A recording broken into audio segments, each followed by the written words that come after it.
虽然奥巴马已经50岁，他和他老婆离婚，我还是会考虑他的。这中大奖了咋的？这是？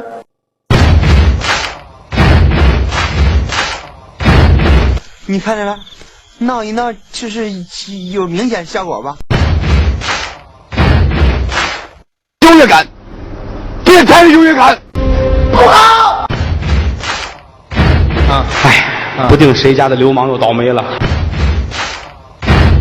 因为一般情况下，现在我估计的话，应该没有男孩子在智商上面超过我的，那他们就在身高和相貌上面来弥补。我靠，我受不了了！大姐，我想这是一个误会。我他妈想抽你，你信不信？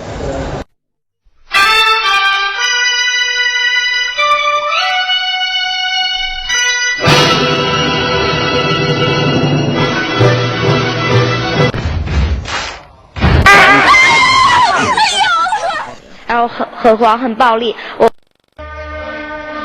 今天我们去看看大家对残疾人的这种支持、鼓励、帮助和残疾人这种自强不息的精神，我希望他们能影响这些人，所谓那些心残、智残、德残的人，自己也能受点影响，能够受些启发。